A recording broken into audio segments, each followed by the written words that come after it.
السلام عليكم ورحمة الله وبركاته. مقعي وعد برساق فرح كسو دوادا قوشا يضبع عضها أي أباهنتهاي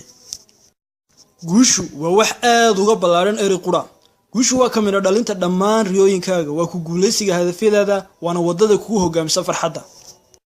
قوشو ما هو وحكو تسمادا بلي لبطونا سببتو ووح آذو قاليا وحانا أباهنتهاي دادال آذو بدن يشقادك balse waxa laga yaabaa in adigoo sameynaya dadaal aad u badan inaad kaga tagto meel dhaxda inaad rijo dhigto ama si aad la diris noqoto niyad jab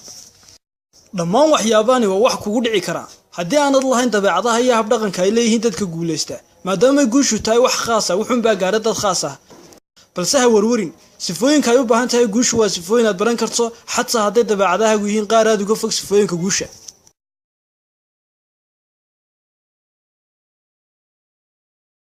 wadada guusha waxa maraha qura dadka xoogga u leenay u adkeystaan caqabadaheeda wadadan waxa ka buuxa diidmo laga la hor yimaado niyad jab xanuun qoomamo guuldaro iyo xataa murugo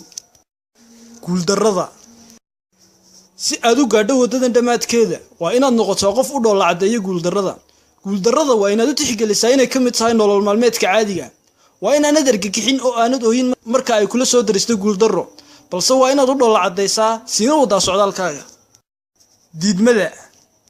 diidmadu waa inay noqotaa saaxiib kugu dhow waxa diidmo kala kulmi kartaa saaxiibada qofka aad u shaqeyso dadka ama xataa adduunka oo dhan waa inaad adkaysi u yeelataa diidmo kasta oo aad la kulanto aanad noqotaa mid u dhool cadeeyo sina wada socdaalkiisa niyad jabku waa inuu noqdaa saaxiib kale oo aad ku xisaabtanto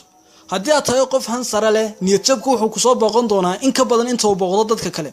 guushu waxay u baahan tahay qof adkaysi u leh inuu ka gudbo niyad jab kasta oo soo waajaha dib u heegan galiyo ciidankiisa diyaarsada agabkiisa badale xeeladiisa horena u socda inta waxa dheer in qofka guuleystay ay ka qaado mas'uuliyadiisa qofka guuleysta ma ha ka yiraahdo waan guul dareystay isagoo aanay nasiibkiisa duruufaha iyo deegaanka ku xeeran balse waa qof aaminsan Ilaahay ku kalsoon naftiisa kalsooni buuxdana ka haysta in mustaqbalkiisu ku jiro gacmihiisa gunta iyo gunaanadka haddaynu erayo ku soo koobno guushu waxay u baahan tahay qof u dhool cadeeyo dareenada xunxun ee uu waajihi doono isla markaana aan u tixgelin masiibo ku absatay balse u tixgeliyo dhacdooyin kamid ah nolol maalmeedka caadiga haddii muuqaalkani ku caawiyo like saar haddii aad ku cusub tahay channelkan oo aan hubeyno faa'iido badan ku leeyahay subscribe fikirkaagana noogu soo gudbi qaybta commentiga